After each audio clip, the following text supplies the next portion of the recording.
Akan sama-sama membuka bagian firman Tuhan.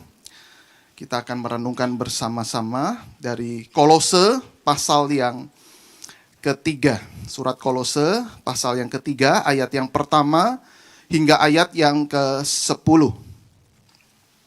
Kolose pasal yang ketiga, ayat pertama hingga ayat yang ke-10. Karena itu, kalau kamu dibangkitkan bersama dengan Kristus, carilah perkara yang di atas, di mana Kristus ada, duduk di sebelah kanan Allah.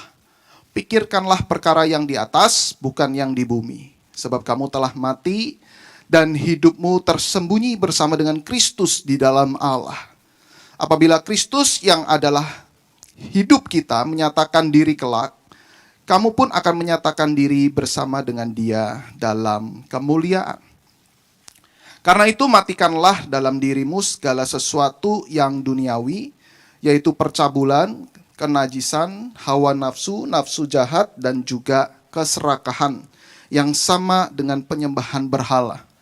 Semuanya itu mendatangkan murka Allah atas orang-orang durhaka. Dahulu kamu juga melakukan hal-hal itu kepada kamu hidup di dalamnya. Tetapi sekarang buanglah semuanya ini, yaitu marah, geram, kejahatan, fitnah, dan kata-kata kotor yang keluar dari mulutmu. Jangan lagi kamu saling mendustai, karena kamu telah menanggalkan manusia lama serta kelakuannya, dan telah mengenakan manusia baru yang terus-menerus diperbarui untuk memperoleh pengetahuan yang benar menurut gambar kaliknya. Dalam hal ini tidak ada lagi orang Yunani atau orang Yahudi, orang bersunat atau orang tak bersunat, orang barbar atau orang Skit, budak atau orang merdeka, tetapi Kristus adalah semua dan di dalam segala sesuatu. Demikian pembacaan firman Tuhan. Berbahagialah setiap kita yang membaca, merenungkan, dan kemudian melakukannya di dalam keseharian kita. Nah, saudara-saudara terkasih, tema pada hari ini yaitu bicara soal manusia baru. Ya, manusia baru. Nah, saudara, untuk kita bisa lebih mengerti akan hal ini, maka saya coba membawa sebuah benda yang menjadi ilustrasi di awal khotbah saya, saudara, untuk kita bisa akhirnya lebih dengan jelas yang dimaksudkan dengan manusia baru itu apa. Nah, benda itu apa? Benda itu adalah handphone. Handphone yang sangat keren, ya, yang sangat bernilai harganya karena sudah jadul. Saudara, apakah ada yang masih punya handphone model yang lama? Ya, apakah ada masih punya? Saya tambah lagi, apakah ada yang masih pakai? Ya, ini pertanyaan yang berbeda ya. Masih punya, mungkin kita simpan buat kenang-kenangan. Dulu sebelum kita dapat kerjaan, begitu kan ya, pekerjaan yang baik. Nah, kemudian kita sudah dapat pekerjaan, kita bisa beli handphone yang lebih canggih, begitu kan. Nah, tetapi apakah masih ada yang masih pakai handphone semacam ini?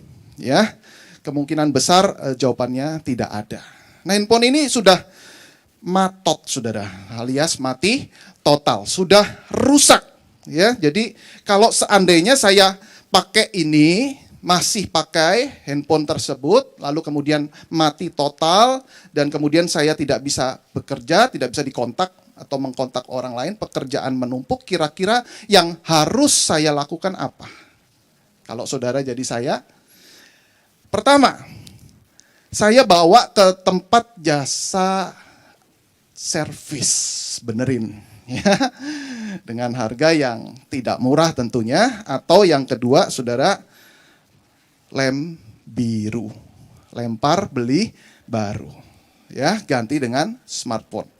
Saudara pilih nomor 1 atau pilih nomor 2? Siapa yang nomor 1? Benerin di tempat jasa servis. Ada? Nggak ada. Siapa yang pilih nomor 2?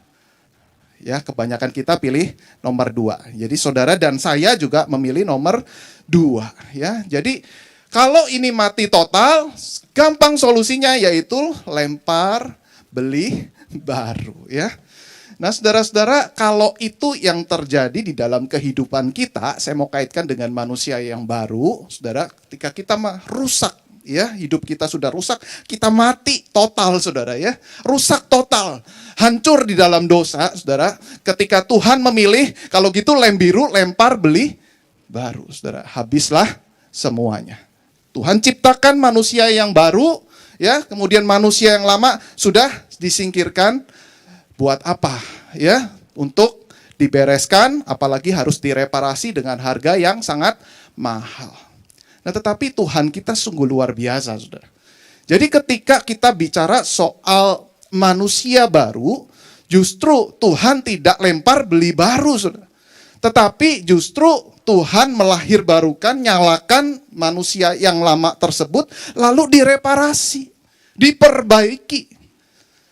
Saudara, ketika kita lihat misalnya ini bisa nyala, oh ternyata sinyalnya kok redup, sinyalnya kok lampunya redup, sinyalnya kok sangat lemah, kemudian direparasi, diperbaiki sinyalnya. Lalu kemudian bisa jadi bagus, kemudian diimprove. Kalau begitu, boleh nggak ya ini bisa seperti ini fungsinya? Ya, kalau tadinya cuma SMS, barangkali ini bisa diimprove, bisa WhatsApp, ya, bisa WhatsApp, terus kemudian bisa WhatsApp call, kemudian bisa video call. Nah, saudara ya, jadi pakai yang lama tetap, tapi fungsinya menjadi baru. Lalu bukan hanya itu, saudara, tetapi ketika Tuhan mereparasi itu semua, menyalakan yang tadinya mati total kemudian menjadi bisa hidup lagi, dia harus membayar dengan harga yang sangat mahal. Bayangkan ketika kita ada di tempat HP, kemudian ditawarkan HP tersebut ini, lalu harganya dengan sebuah rumah. Bayangkan saudara, ketika ada orang menawarkan seperti itu, kita langsung tinggal pergi, bukan? Tetapi dengan kasih, ya, ada orang yang sangat baik, saya beli dengan harga yang mahal HP itu.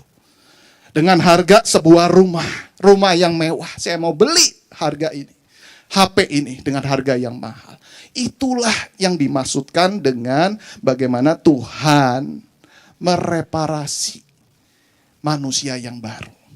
Itulah yang dimaksudkan bagaimana Roh Kudus setelah melahirbarukan.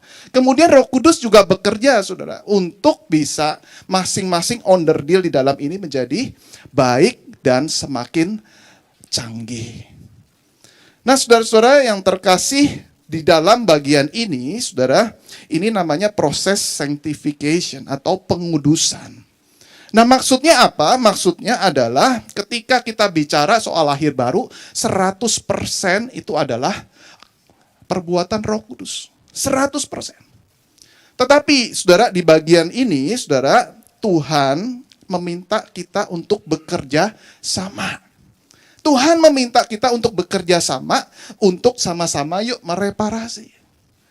Jadi sudah dinyalakan, sudah, tetapi masih banyak errornya. Sinyalnya masih error, semuanya masih error, tapi Tuhan minta kita untuk bekerja sama. Ayo kita reparasi sama-sama. Berarti bukan 100% Tuhan, kita 0%. Berarti berapa, saudara? 50?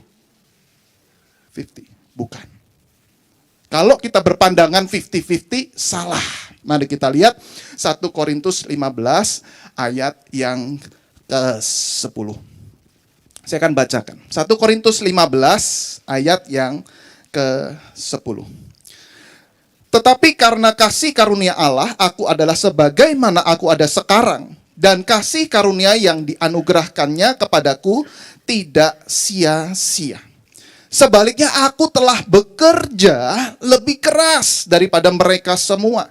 Tetapi bukannya aku, melainkan kasih karunia Allah yang menyertai aku.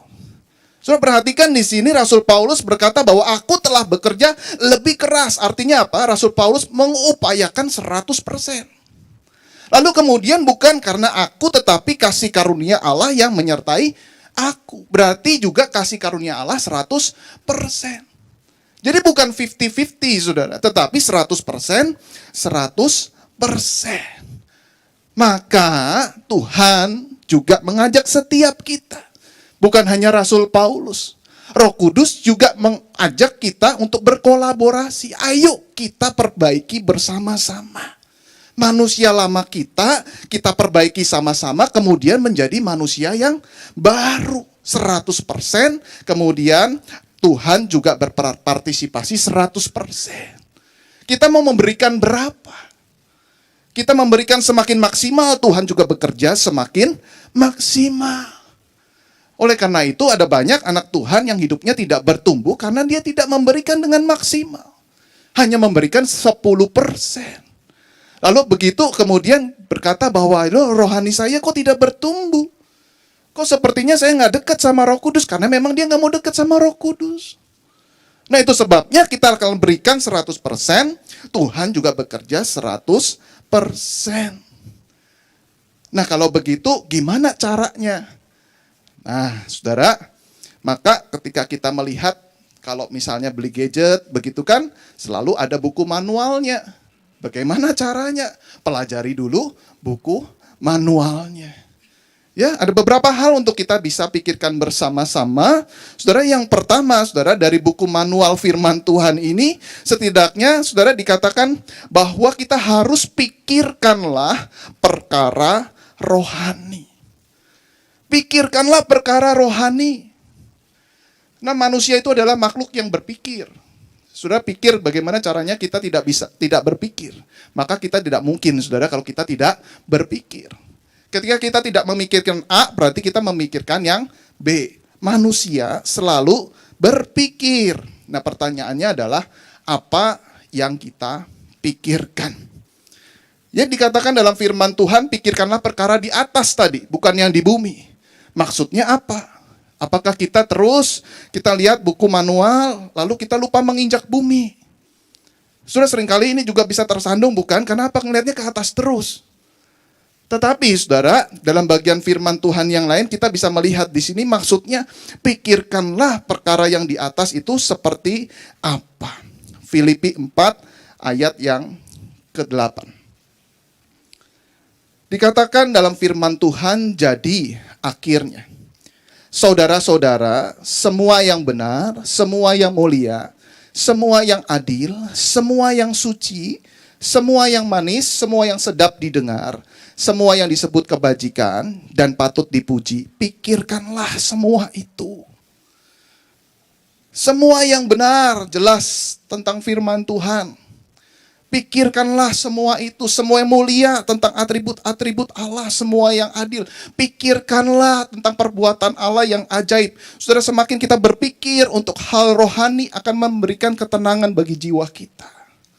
Semakin kita berpikir untuk hal-hal yang indah di dalam kebenaran firman Tuhan, itu bisa memberikan kita kekuatan. Tetapi tidak berhenti, kita hanya memikirkan firman Tuhan senantiasa, saudara, tetapi dilanjutkan semua yang manis, dari atas mulai turun ke bawah. Mulai hal-hal yang sifatnya relatif, saudara, sedap didengar, patut dipuji, mungkin relasi kita dengan rekan di dalam pekerjaan. Semua yang disebut kebajikan, maksudnya perbuatan-perbuatan saling mengasihi antar sesama, pikirkanlah itu, artinya dari atas menerangi yang di bawah. Itu maksudnya. Jadi kita ketika berpikir perkara yang di atas, bukan hanya, saudara, kita bersaat teduh sepanjang hari, lalu kita tidak memikirkan pekerjaan. Padahal kita juga dituntut untuk bekerja. Kita dituntut untuk berelasi. Kita dituntut untuk berkeluarga. Kita dituntut untuk bermain bahkan. Liburan, makan, semua. Itu tentang hal-hal yang ada di bawah. Nah jelas di sini ketika kita bicara, pikirkanlah perkara rohani, hal yang di atas. Artinya dari atas. Sudah ngerti buku manualnya? Sudah pikirkan semuanya tentang buku manual tersebut? Sudah pikirkan tentang atribut Allah, lalu terangi dengan apa yang menjadi pondasi dari firman Tuhan. Dari terang kebenaran firman Tuhan kita melihat dalam dunia pekerjaan kita. Dari terang kebenaran firman Tuhan kita melihat relasi antar keluarga. Dari terang kebenaran firman Tuhan, bagaimana kita harus bekerja sungguh-sungguh. Kita lakukan semua untuk Tuhan. Pikirkanlah, mungkin ada yang salah dengan cara-cara dunia. Oh, buku manualnya tidak seperti itu mengatakannya. Ada yang salah ketika kita bekerja dengan etos daripada dunia. Jelas etos harus berasal dari firman Tuhan. Etos kerja yang baik. Nah, semua kita harus pikirkan sehingga kita bisa melakukan hal-hal yang rohani. Pemazmur berkata, berbahagialah orang yang kesukaannya Taurat Tuhan, merenungkan sepanjang malam. Namun kita tahu sekarang, bukan hanya terus merenung, membaca, tetapi kita integrasikan di dalam kehidupan kita. Hari lewat hari. Itu yang pertama, saudara. Yang kedua, dari buku manual firman Tuhan ini, apa yang kita bisa lakukan untuk mereparasi manusia lama menjadi manusia baru? Ayat kelima, saudara, dikatakan, karena itu matikanlah dalam dirimu segala sesuatu yang duniawi, yaitu percabulan, kenajisan, hawa nafsu, nafsu jahat, dan juga keserakahan, yang sama dengan penyembahan berhala.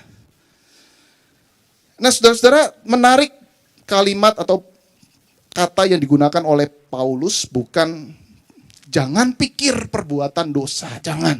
Tadi udah pikirkan perkara yang di atas, lalu jangan pikirkan perkara dosa atau perbuatan dosa. Tetapi di sini pakai kata matikanlah perbuatan dosa, ya.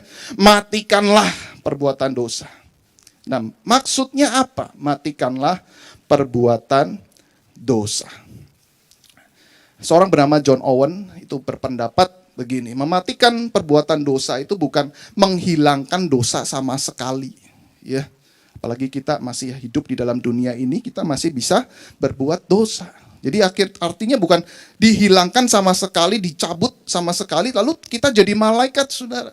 Kemudian kita tidak berbuat dosa lagi, di atas kita itu ada lingkaran, begitu ya. Terus kemudian, wah, semua yang kita lakukan benar-benar 100% suci dan kudus adanya. Tidak seperti itu. Tetapi maksudnya di sini, mematikan perbuatan dosa adalah melemahkan. Ya, melemahkan kuasa dosa. Supaya anugerah Allah itu berbuah lebat. Melemahkan kuasa dosa supaya Roh Kudus itu bisa bekerja secara efektif. Tidak diganggu-ganggu dengan kuasa dosa. Saya beri contoh, ada sebuah ilustrasi. Seorang kakek dari suku Indian mengajarkan kepada cucunya tentang apa itu kehidupan. Nah, ada sebuah pertarungan yang terjadi dalam diri saya kepada kakek tersebut. Dia cerita kepada cucunya. Nah, dengerin kakek ya. Ada sebuah pertarungan yang mengerikan antara kebaikan dan kejahatan. Nah, ini pertarungan antara dua serigala. Jadi di dalam diri kakek ini ada dua serigala. Yang satu adalah serigala yang jahat. Dia penuh dengan amarah, iri, kesedihan, penyesalan, keserakahan, kesombongan, mengasihani diri sendiri, perasaan bersalah, kebencian, rendah diri, kebohongan, kepalsuan. Semua itu ada di dalam serigala yang jahat. Nah, ada satu lagi serigala yang baik. Ya, serigala yang baik itu penuh dengan kebahagiaan, kedamaian, cinta damai, pengharapan, kerendahan hati, kebajikan, empati, kemurahan hati, dan banyak lagi. Oh, gitu ya, Kek ya.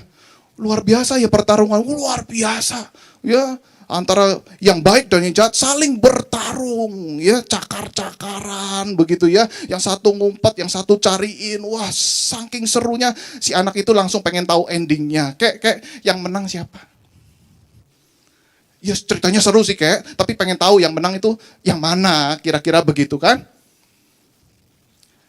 Kata sang kakek berkata kepada cucunya, yang menang adalah serigala yang sering kamu beri makan. Itu yang menang. Tergantung kamu beri makan yang mana. Kalau beri makan yang baik yang menang. Beri makan yang jahat yang menang. Nah, kuasa dosa seperti itu. Dikasih makan terus, saudara, makin menang kuasa dosa tersebut. Padahal kita sudah seharusnya menjadi manusia baru. Beri makan maksudnya gimana? Diberi celah. Misal saudara lagi tenang berkendara, macet, diklaksonin nih dari belakang, udah jelas ke depan nggak bisa. Kita udah mulai gendek bukan? Noleh ke belakang sekali, begitu kan? Masih diklaksonin, jelas-jelas kita klaksonin ke depan juga nggak bisa jalan. Nah, ini mulai nih ya, kita beri makan apa enggak? Apa kita tenang atau kita beri makan? Ya, kita bisa memberi makan serigala yang jahat itu, kuasa dosa itu. Kita maki-maki orang itu. Atau kita klaksonin depan gitu ya. Wah, makin kisruh suasana pada saat itu, saudara. Atau kita pilih, udahlah. Ini orang ngapain sih gitu ya. Gak ada kerjaan. Nah, kita beri makan yang mana? Itu dia maksudnya, saudara. Matikanlah perbuatan dosa adalah lemahkan perbuatan dosa. Nah, tidak berhenti di sini. Buku Manual Firman Tuhan mengajarkan yang ketiga, bagaimana langkah penerapannya. Ya, bagaimana langkah penerapannya. Sudah, mari kita lihat Kolose 3 ayat yang ke-8. Dikatakan, tetapi sekarang buanglah semuanya ini, yaitu marah, geram, kejahatan, fitnah, dan kata-kata kotor yang keluar dari mulut.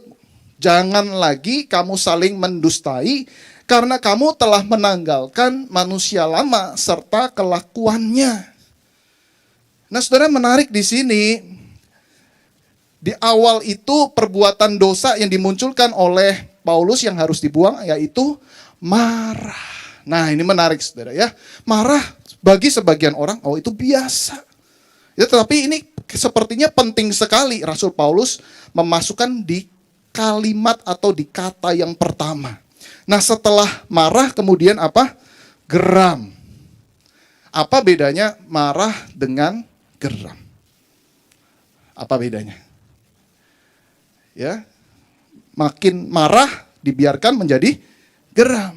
Lebih murka sepertinya kalau geram. Kalau film kartun itu marah itu mukanya itu merah, tapi kalau sudah geram itu keluar uapnya, saudara ya. Wah, itu udah sepertinya murka sekali, ya udah benci sekali sama orang tertentu atau keadaan tertentu, ya. Jadi kalau marah itu panas hati, geram itu panas kepala lah kira-kira ya. Jadi benar-benar ngamuk sekali, ya. Jadi dari geram kemudian apa? Berbuah menjadi kejahatan. Ya, perbuatan jahat, kemudian saling fitnah. Kata-kata kotor keluar, wah ini udah saling maki satu dengan yang lain. Jadi lihat di sini, saudara, kuasa dosa yang mengerikan. Dari yang sepertinya biasa, marah, begitu ya. Kemudian berbuah menjadi geram, berbuah lagi menjadi perbuatan jahat, berbuah lagi menjadi fitnah, terus kemudian saling memaki, saling mendustai satu dengan yang lain. Nah, ini yang dimaksudkan oleh Rasul Paulus, ini perlu dibereskan, harus dimatikan dari marah. Itu maksudnya. Jangan kita membereskan dari bagian akhir, saling mendustai, itu udah menumpuk sekali perbuatan dosa, perbuatan jahatnya. Tetapi dari awal ketika muncul mula-mula hati yang tidak enak, hati yang marah kepada orang lain, hati yang marah terhadap keadaan, itu yang harus dibereskan. Nah, suatu kali, saudara, ada sebuah keluarga yang makan pagi bersama-sama. Ada papa, ada mama, ada anak perempuan. Ayahnya mau kerja, papanya mau kerja, istri juga mau kerja karena wanita karir, anaknya mau sekolah, anak perempuannya. Entah kenapa lagi makan bersama, anaknya nggak sengaja nyenggol secangkir kopi papanya. Terus kemudian tumpah kena pakaian daripada papanya. Papanya ngamuk luar biasa, maki-maki anaknya. Kamu gimana nggak punya mata? Gitu ya. Ya elah, kan mata ada. Masa ngomongin nggak punya mata, begitu kan? Mamanya, istrinya semprot juga. Kamu juga naruh kopi di sini. Wah, maki-maki, saudara. Terus kemudian Dia mesti cepet-cepet. Ini lihat, papa mesti ganti baju semua. Karena papa harus cepet-cepet ke kantor, harus presentasi di hadapan bos. Ini sangat menentukan. Ya, kalau presentasi ini gol, wah, papa bisa mendapatkan jabatan yang lebih. Ya, nah kemudian si anak ini nangis, terseduh-seduh, dimarahin papanya. Dan kemudian apa yang terjadi, saudara? Gak mau berangkat sekolah. Ayo nak, itu udah dijemput. Nggak mau pak, nggak mau. Kenapa? Karena muka aku jelek begini, ya sembab begini, aku malu sama teman-teman. Dan terus gimana? Papa yang antar. Lah kalau antar, papa mesti buang waktu banyak. Ya nggak mau, kalau gitu nggak mau sekolah. Ya, akhirnya papa ngantar, saudara. Papanya ngantar, terus kemudian ngebut, kena tilang. Kena tilang 20 menit, ya habis waktu ini itu sama polisi. Terus kemudian buru-buru, terus kemudian sampai ke kantor, terlambat, bos udah nungguin, terus kemudian ayo siap presentasi. Begitu dia cek, laptopnya ketinggalan. Habislah dia dimaki-maki sama bosnya. Kagak jadi naik jabatan. Nah, saya mau tanya, yang salah siapa? Anaknya yang numpain kopi, terus kemudian polisi yang nilang, atau papanya punya hati suka marah-marah? Sepertinya tiga ini punya andil semua kan? Jawabannya adalah si papa yang suka marah-marah. Nah kalau video ini diputar ulang, saudara, gitu, begitu ya. Nah putar ulang, misalnya anak numpain kopi. Aduh, nah lain kali hati-hati ya. Iya pak, sorry pak. Iya. Ya udah papa ganti. Udah nggak apa-apa. Anak beres. Lalu kemudian anak dijemput. Istrinya berangkat kerja. Cipika-cipiki. Bye pap, oke. Nah nanti ya malam kita makan Korea. Kalau papa deal. Ya, kalau pekerjaannya nanti deal. Naik jabatan, naik gaji. Papa traktir. Oke pak. Langsung siap-siap semua udah di list, laptop jauh ketinggalan, semuanya udah ada. Lalu berangkat, oke. Masuk ke sana, ke kantor, bosnya belum datang, udah siap semua. Bosnya datang, bos kok terlambat? Ya bosnya main ditagih, ya kan? Nah kemudian dia sudah menang 1-0 duluan, menguasai panggung. Presentasi dengan bagus, lalu kemudian proyek, oke. Naik jabatan, naik gaji, traktir makanan Korea, ya. Nah saudara lihat, ketika orang suka marah-marah, ada berkat Tuhan yang Tuhan sediakan, tidak selalu uang sebenarnya. Tetapi saudara, karena orang itu suka marah-marah, akhirnya berkat itu menjadi hilang, bahkan diganti dengan hari yang buruk. Hari yang tidak bisa dinikmati. Nah saudara, oleh karena itu dosa kemarahan nampaknya biasa. Tapi ayo kita matikan supaya apa? Tidak berlanjut pada dosa-dosa yang lain. Jelas gimana caranya? Mematikan lewat perkara yang di atas. Perkara yang di atas kita pelajari, lalu kita tangkal dosa kemarahan tersebut. Dikatakan pengetahuan yang benar menurut gambar kaliknya di ayat yang ke-10. Pengetahuan yang benar menurut gambar kaliknya. Kita lihat tangkalnya ya. Yakobus 1 ayat 19. Yakobus 1 ayat 19. Dikatakan begini. Hai saudara-saudara yang kukasihi, ingatlah hal ini. Setiap orang hendaklah cepat untuk mendengar, tetapi lambat untuk berkata-kata. Dan juga lambat untuk marah. Sebab amarah manusia tidak mengerjakan kebenaran di hadapan Allah. Nah begitu hati mulai dongkol, saudara langsung ingat Yakobus 1 ayat 19, ini penangkalnya. Jangan cepat untuk marah, artinya lambat-lambat. Begitu marah, lambat, tapi cepat-cepat dengar. Kenapa lambat? Karena kita bisa mengevaluasi marah kita. Mengevaluasi marah kita, apakah marah itu membangun atau tidak. Atau karena hanya sekedar ketidaknyamanan kita. Cepat-cepat dengar artinya apa? Cepat-cepat dengar kebenaran. Cepat-cepat langsung dengar buku manualnya apa ngomongnya. Cepat-cepat dengar Tuhan maunya bagaimana. Nah tentu saudara, Tuhan tidak berarti tidak memperbolehkan kita marah. Semua pokoknya kita sabar. Ada namanya divine anger. Jadi marah yang kudus itu perlu. Marah karena kebenaran Allah. Jadi marah itu adalah sebuah cara mengkomunikasikan kebenaran. Seriusnya terhadap kebenaran Allah. Nah, kita harus menangkap apakah itu betul-betul yang membuat Tuhan marah atau tidak. Nah, misalnya saudara, anak kita misalnya ganggu. Lalu kemudian dia tidak sengaja menumpahkan kopi ke HP. Wah, kalau kita berasal karena ketidaknyamanan, kita bisa ngamuk luar biasa. HP-nya terbaru lagi. Aduh, apes banget kan? Kita bisa ngamuk luar biasa.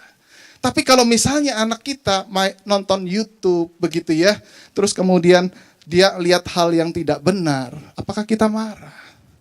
Kemudian ketika anak kita berbohong, apakah kita marah seperti Tuhan marah? Nah, inilah artinya adalah divine anger. Ini benar-benar bahwa kita marah seperti Tuhan marah. Mana yang mengganggu kenyamanan kita, kita harus mengevaluasi. Kita tidak perlu marah. Tetapi mana yang mengganggu kebenaran Allah, kita harus benar-benar tangkap ini yang Tuhan marah, kita harus marah. Nah, ini ketika kita bisa membedakan hal ini, maka kita punya hikmat bijaksana. Mana yang marah benar, mana yang tidak perlu marah. Amsal 15 ayat yang pertama. Jawaban yang lemah lembut meredakan kegeraman. Tetapi perkataan yang pedas membangkitkan marah. Kalau pasangan sudah nadanya tinggi, sol, ya, jangan dibalasnya la. Nanti pasangan kita si, saudara, dibalas lagi do. Berarti turunin sol, fa, mi, re, do. Kalau bisa langsung do aja. Nah, dari marah ketika balas-balesan dengan pasangan kita, makin tinggi nadanya, bisa jadi geram. Dongkol sekali. Tetapi waktu nadanya kita turunkan, maka marahnya itu semakin reda. Nah, ini firman Tuhan. Jadi, jawaban yang lemah lembut meredakan kegeraman. Efesus 4 ayat 26. Apabila kamu menjadi marah, janganlah kamu berbuat dosa. Janganlah matahari terbenam sebelum padam amarahmu. Dan jangan beri kesempatan kepada iblis. Nah, maksudnya apa di sini? Maksudnya kemarahan yang sampai berbuat dosa. Itu kemarahan yang tidak terkontrol. Kemarahan yang dikontrol oleh emosi.